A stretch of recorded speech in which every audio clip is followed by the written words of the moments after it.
everyone, and thanks very much for coming back and joining me. So this evening I thought I would come on and share with you my spoiler review. So if you have not seen The Rise of Skywalker, please do not watch this because I will be spoiling it for you in every way, shape and form.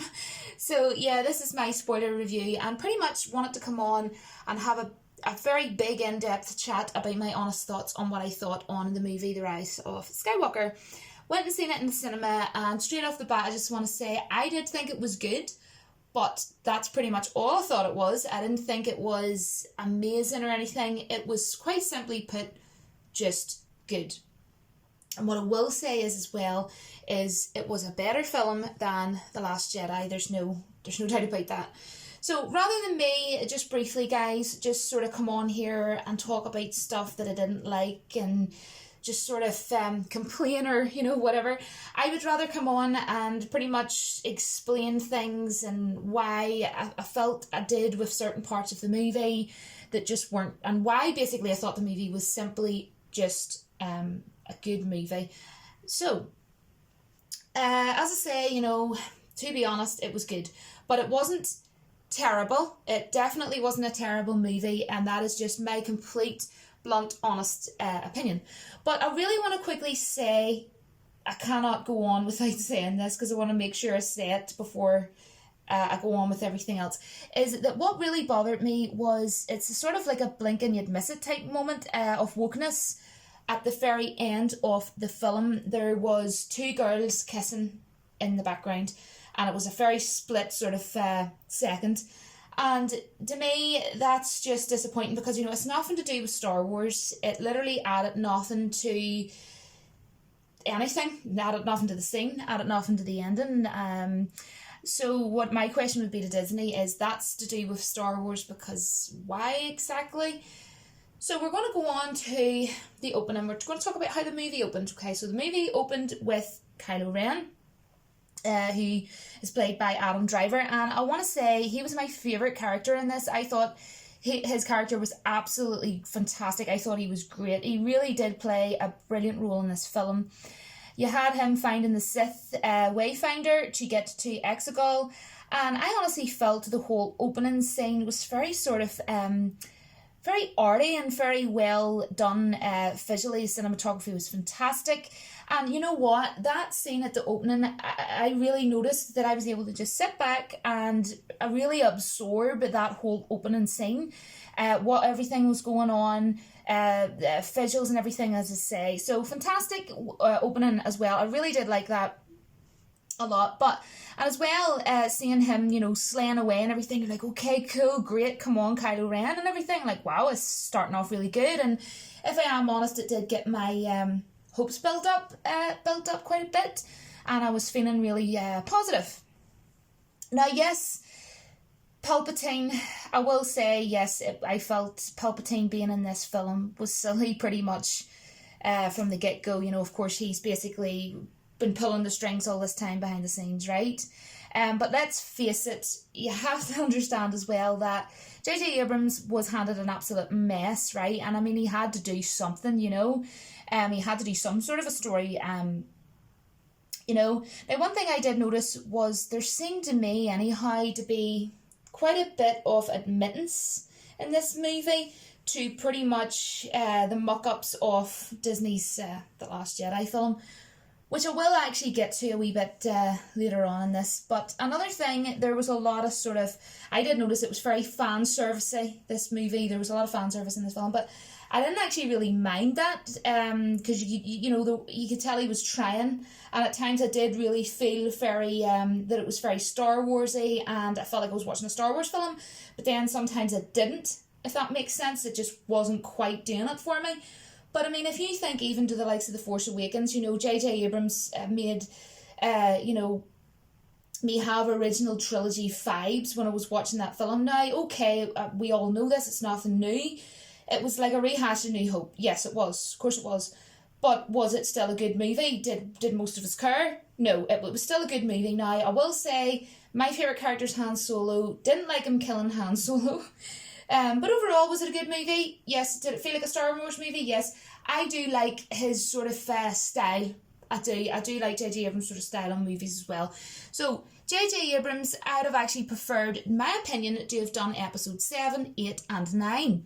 And what then would have been cool is that way we could have had I felt he could have better showed the Knights of Ren, for example.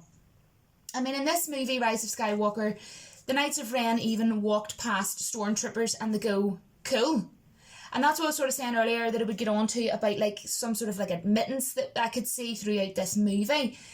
Because it seemed to me sort of as though they were trying to say in this movie, oh yeah, you know what, maybe we should have done more with the Knights of Ren. So you know what we'll do? We'll just say cool when the Knights of Ren walk past. So I thought that was going to go. And if you hear any jingling or rattling, I'm wearing a Christmas jumper with a cat on it, and you might hear a little bit of jingle jangling. But anyways, 'tis the season to be, anyways, moving on. We're not here to talk about Christmas jumpers. But Rey training at the beginning, yes, I did feel it was rushed. And to me, did come across as kind of pointless, to be honest. You quickly see her train with some rocks very quickly, and then with a training droid, which to me, to be honest, it just seemed as though Rey just sort of was like, okay, right, I need to stop training now because I now need to go and jump into the next scene of this movie. And I felt the movie was very, very predictable. You know, you knew from the get-go what was going to be coming and what was going to happen. Now, what I will say is I never, ever in my whole entire life have ever read any leaks, and I'm going to always stay that way. So I went into this movie not knowing any leaks or anything like that. I just hate that. I mean, fair enough if people want to do it, but I just don't, right? Anyways. So Kylo was, of course, meant to turn Rey into the dark side. And Rey then said, you know, she saw a vision of her on the throne of the Sith and Kylo was beside her. And I'm sort of sitting there thinking, okay, right, so obviously, you know, we know what's going to happen here. Kylo's going to instead save Rey and, you know, yada yada. But regardless, I actually thought the story, the whole arc between Kylo and Rey's characters were actually really good. You know, definitely the best that we've seen from this trilogy, to be perfectly honest. And that, to me, that's just my opinion, and that's the honest truth of how I feel anyway. So as I was saying, Kylo was my favourite character in this film. Rey probably would have been my second favourite, and Poe probably would have been my third, but I'll get to that later on. But in the movie, but there was a sort of a funny moment I wanted to briefly touch on with General Hux and Kylo, and pretty much Kylo had sort of like fixed his helmet, and I thought it actually really cool, like the whole red and everything, really, really, really cool the way they done that visually. And then I've only seen the movie once, guys, in the cinema, but it was something like, oh, what about something wrong with my appearance or something like that? And General Hux is like, oh no, good job. I don't know, I just thought it was really funny. But briefly, quickly on the whole General Hux side of things, I thought that it was so cringe. I mean, really, Disney. He ended up being the spy of the First Order. I don't know. I just find that a bit cringe. You can let me know what you thought about that. I thought, my goodness, that's just, no, that's really stupid. But anyhow, I mean, you could tell J.J. Abrams really was trying. And with the fan service, with, say, even Lando Calrissian.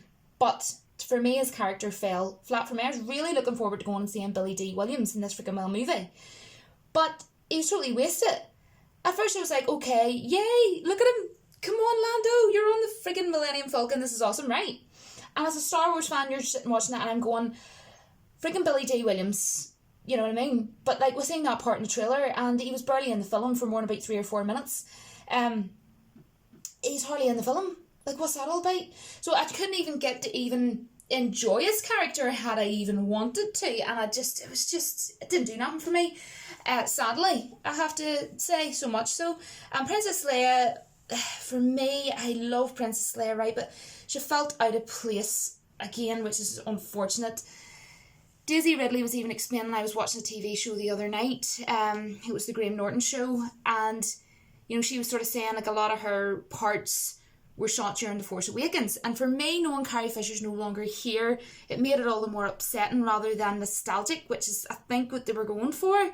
But then she dies in this movie, which was even more unsettling, because I don't know about anybody else, but watching her in this movie and knowing that she's no longer with us, and then actually watching her die and know that she's not actually really like here, I don't know. And then we got to see like CGI of her face and everything when she was training, like they were showing Leia training, and it just I didn't think the CGI was good. I'm sorry if that sounds nitpicky.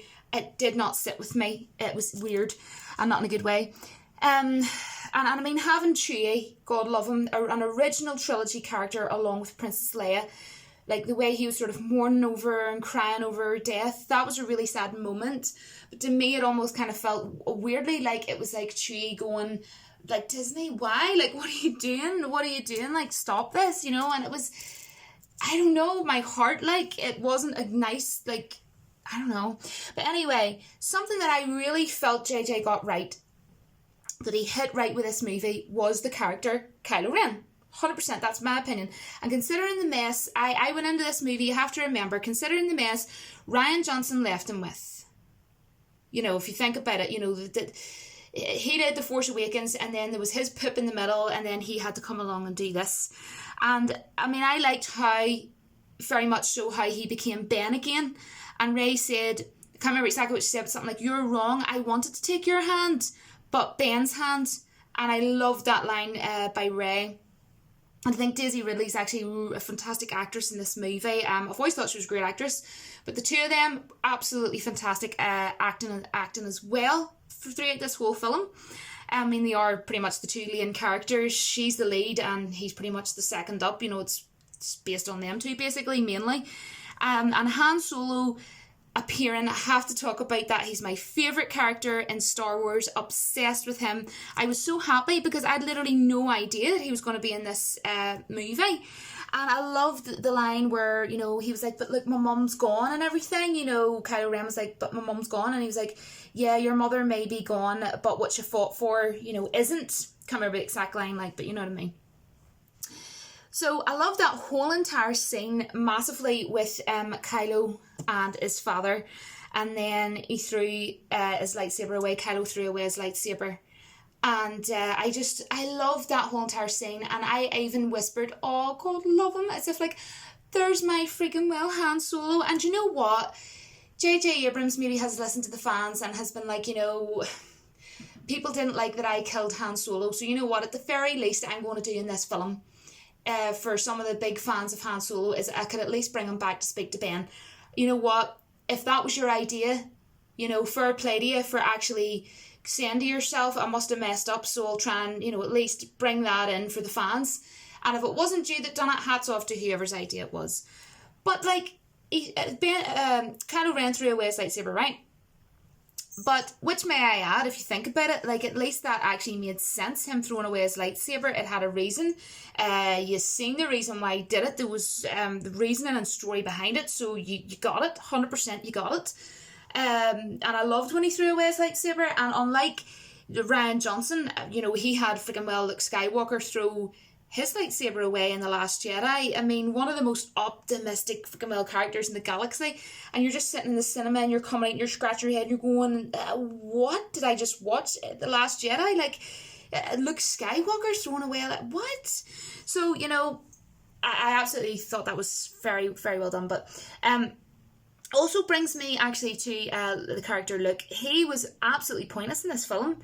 Rise of Skywalker. I mean, he turned up for a few sentences, stood up, spoke a couple of lines, sat down beside Rey, said another couple of lines, and his lines were utterly stupid and contradictive. He's standing talking about something about fear and all this here, and all it was fear kept me, and then he said to Rey on the next breath, "But learning fear is what makes a Jedi." And you're going to yourself, yes, that's literally like a very contradictive line. Like, was the writer not like literally writing down, like, would you not have been writing that down the script and going, "Hold on a wee second, but though that sounds very contradictive, and that doesn't sound something like Luke Skywalker would say. What is going on here?" I couldn't look past him as anything more than the hermit that he was in The Last Jedi. I'm sorry. And I just cannot accept Rey at the end. You know, she's in Tatooine and she says at the end, "Oh, I'm a Skywalker." But like, it's like, no, you're freaking well not, love. And I mean, that's okay if it's a wee family comedy story and all. You're like, "Oh, I'm going to take that name and all." Like, no, love. but you're literally not. So I don't actually agree with that. I didn't like how she ended it with that, with the whole Skywalker thing and her and Tatooine. Like, sorry, especially after Luke turning up and having just a really crappy scene and saying all this thing about fear and all, and then the next thing she goes to friggin' Tatooine. I don't think so. But anyway, something that did bother me, although I did like, although I did like the ending, it did bother me, and I just thought I would bring that up. But yeah, nextly, I don't think, on the terms of writing, script and stuff like that, I don't actually think the writing was terrible. I mean, let's consider the fact that JJ had to continue this film on from literally a train wreck would be the best way to describe it, or just the utter poo. I did honestly really like the throne room scenes, which I'm sure a lot of you will probably agree on, which definitely, of course, give me, and many others, of course, Return of the Jedi vibes. And visually, I absolutely loved the scene. It was probably one of her best scenes anyway in the movie, was when Rey saw a vision of herself in the dark side, and then she was sort of like fighting herself in the dark side. And honestly, it was like really dark at one point. You could only just see like her face, and I thought that was absolutely fantastic and really brilliantly shot, may I add. And of course, obviously, the music, of course, in this movie was absolutely fantastic, just in case I forget to quickly mention that. Now, a scene that I also really liked in this film was when Kylo couldn't find Rey, and he asked her, where are you? Where are you? And then Rey quite literally let it drop that she was in his quarters. So then he went to her and found her. And that whole scene of those two was really, really cool. Like those slow-mo scenes, those slow motion captured scenes, really cool. And the cinematography was fantastic. And I actually really like how JJ's able to sort of capture moments like that. Like, it's like his style, and how he's able to get nice shot pieces like that. Like that scene probably was one of the best scenes as well. Which brings me to something that I thought would have been cool. Now, you can agree or disagree, or let me know what you think of my opinion of this. But obviously I didn't read any leaks before going in, but I thought it might have been a possibility, and something I'd like to have happened. Might have been cool. I thought if Anakin had have spoken to Kylo Ren, maybe sort of before halfway through the movie, since if you think about it, he idolised the remains of Vader's helmet. And I mean, Anakin went through pretty much like the same struggles of the light and the dark side of the Force. So I don't know. I just think that might have been really cool. Maybe I'm just saying that because I'm a big Anakin fan. But yeah, let me know what you think about that. But I suppose in a way, then when I kind of sat back and thought about that, I was like, yeah, Julie, but that might have came across as a bit rushed or something. But at the end of the day, it was like I think it was like a 2.5 hour movie, or just below 2.5 hour movie, and that a lot to put in.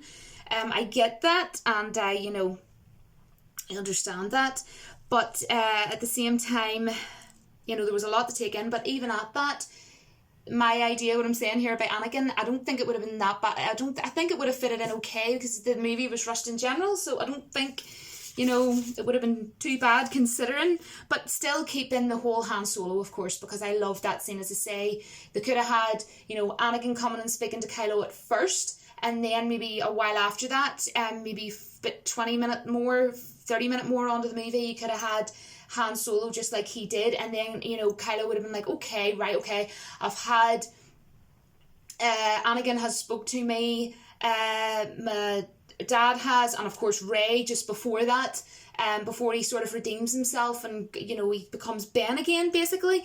I don't know. I think that would have been cool. I would have been up for that as a Star Wars fan. Yeah. So yeah, well, we're told Rey's parents were pretty much nobodies, which was kind of disappointing, to be honest, because that's something that I would have wanted to be clarified in this movie. But okay, there's that. And then when Rey went to Palpatine, she found out she was the granddaughter of Palpatine, of course. And to be fair, like the whole Palpatine story, the thing is, as I said earlier, he was in a situation where he did The Force Awakens, and then Ryan took episode 8, shat all over the top of it with poop. Quite literally. Everything that JJ had set up pretty much for The Force Awakens for, episode 7, which he had set up previously. And then J.J. Abrams introduced the character Snoke, right? And I was thinking when he introduced Snoke, okay, cool, this awesome. It's like a cool character. It's something new as well, yeah. Cool. But then in The Last Jedi, Kylo Ren killed him. And you're like, okay. And then took control of the First Order. Now, that didn't exactly, of course, obviously then give us any overly significant information about freaking, well, Snoke's character. But there was some good scenes in this movie. There really was quite a good few scenes in this film. Like in The Rise of Skywalker, for example, the Battle of Rey and Kylo on the wreckage of the Death Star, with the water crashing around them and everything. I thought, honestly, a lot of the locations and visuals really were very well done, in my opinion. And, you're sort of seeing within that, Kylo regretting his turn to the dark side. And one of the best scenes was when Kylo Ren turned up at the end to save Rey. I thought that was very, very well done. And if you think about it, he's pretty much sacrificed himself for her. And the fact that Rey, her character, actually got Kylo Ren to redeem himself, actually I felt very much so give her more depth and give her much more of an interesting story than in The Last Jedi, for example. I thought both of their stories was good, as I've already said. And then scenes for me that didn't work very well was the speeder scene. I was hoping to like that a bit more. Was seeing a bit of the speeder scene in the trailers, one of the trailers, of course, with Rey and C-3PO, R2-D2, etc. For a second, I kind of had sort of like Phantom Menace vibes, and I absolutely love the prequels and the original trilogy. If you don't like the prequels, that's fine. Allow me to have my opinion though.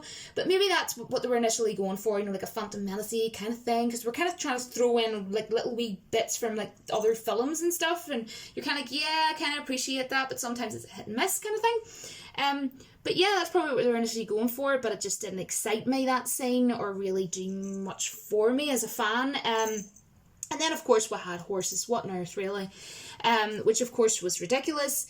For me, we had two porgs for a split couple of seconds that were thrown in beside Rey randomly at one point, and you're just going, what is going on? This is just a lot to process, So yeah, I mean, besides those sort of silly things, you could tell that he was trying, but he was trying too many things, I think, to kind of please various fans, in my opinion. And he did have a short time frame of a movie imagine the mess. I think it would have took another 3 movies to fix, but that's just my opinion. But he had to finish off the trilogy, so yeah, that's that. But the thing is, he was taking on too much, basically. It was almost like, okay, I'm going to try and tick all these boxes. But then he just ended up going, frig it, I'm just going to open up another page and try and tick off another 10, 20 boxes. And what does it matter at this stage?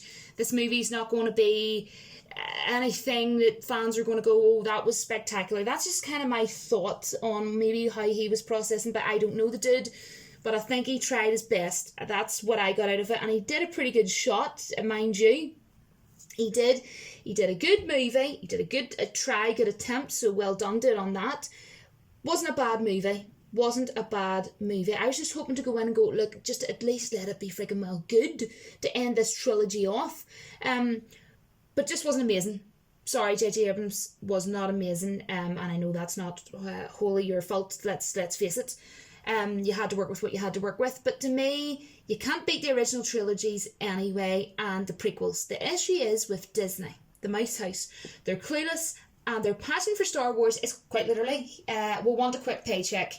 I'd rather see something new. Or a movie about the Knights of the Old Republic, for example. I've kept saying this. But Disney, in my opinion, should just leave Star Wars alone now at this stage, please. For the love of goodness. I didn't leave the cinema feeling fulfilled. I felt like it was just good. I didn't go, I was wowed, or I'm so happy. I just was like, yeah, it was a good film. Yeah, I'll probably buy it on DVD. I don't know yet. If it's on TV, I shall definitely watch it. But I also went in knowing, it's very hard to fix The Last Jedi. So let's go in, see how this finishes up and wraps up, sort of thing, But, scenes with Emperor Palpatine were actually not great. I didn't expect them to be anyway. I also said myself, you know, that J.J. Abrams had to do something, and, you know, I feel like no matter what he did, many fans wouldn't have been entirely happy anyway. Because again, it's like a train conductor trying to get a train to move that's in a wreckage at the end of the day. And, you know, the whole, if Rey killed him from anger, Palpatine could enter her body, is similar, when you think about it, to the whole, you know, strike me down and Return of the Jedi, and so like could kill him in hatred. So, of course, very much I feel like obviously they were trying the whole Return of the Jedi, it was obvious, very as heavy nostalgia. But I mean, in terms of acting, like, the actors did well, I thought, for the most part. The actors did their job, they did a good job, I thought it was pretty good. Adam Driver being the best one, in my opinion. Finn and Poe's character, utterly pointless, yet again. Poe's character was stronger in this film. I liked him in it next to Kylo Ren and Rey. He was the best. He's more likeable character, I think, and he's actually a better actor than most of them in the film, but he's always been very much underused in this trilogy. I mean, you remember when Leia handed the Resistance to Poe, but then Finn was like, yeah, I'm helping you too, like, you know, sort of thing, which seemed a bit weird to me, you know, like two people to do one person's job kind of thing. I don't know, maybe I'm looking into that a bit much. But Finn has been freaking well pointless in this trilogy. The actor even knows it himself, I'd say, and I mean, nothing against the guy whatsoever. He's not a bad actor, to be honest. He's nothing amazing either, though. I mean, his arc was awful, same as was Rose Tico's arc, in my opinion. And Finn kept, as he said something in this movie, like, oh, I need to tell you something, Rey, or something I will tell you, right? But then he had the opportunity in the film, he also had the opportunity at the freaking end of the film, and then he never did, and I'm going, what? But yet, like, I'm sitting waiting for, like, an I don't know, like, I love you, or at least something, he's going to tell her something important or something of interest. That's what it's kind of like leading up to. You're like, when's he going to tell her? What's he going to say? But instead, no, let's just concentrate on quickly cramming in two women kissing each other in the background. Yeah, okay, Disney, okay. Dead on. So, you know, like, I mean, not only has Finn's character been pointless, his arc's been pointless, there's been no development, we didn't need him, sorry. What good's he been really up to this stage? So he also has pointless lines as well now, well done. C-3PO, didn't really have an issue so much with him at all, really. I actually felt that he was actually given a good story. Some people might find it a bit of a pointless story. I didn't. I actually thought his story was pretty good. He wasn't wasted like Billy D. Williams, for example, at the end of the film. You know, the character Jana, your woman Jana, that I literally had no care for in this film, nor why should I? That Disney didn't give me a reason to care. But yeah, I mean, overall, like, when I came out of The Last Jedi, I was like, I'm never watching that movie again. Not buying it on DVD, not watching it on TV. I've done neither of the three. I've watched it literally once, and the one time that I watched The Last Jedi was in the cinema. But yet, when I came out of this film, I scratched my head a bit less, and I said to myself, do you know what? I might buy that on DVD. I might. It was pretty good. It was good. He did pretty good. So I am going to give this movie, I think, a very fair 5 out of 10. Yep. So, I'm not angry. I'm not fulfilled, but I'm not angry. I'm like, it was good. It was good film. Not really much else more to say about it, guys. I hope that you like this really in-depth review. Please let me know your comments or your opinions on everything that I have said. I really massively appreciate all your support. I really wish you all a very Merry Christmas and a Happy New Year. And I will speak to you all soon, but until then, don't forget that the Force will be with you always.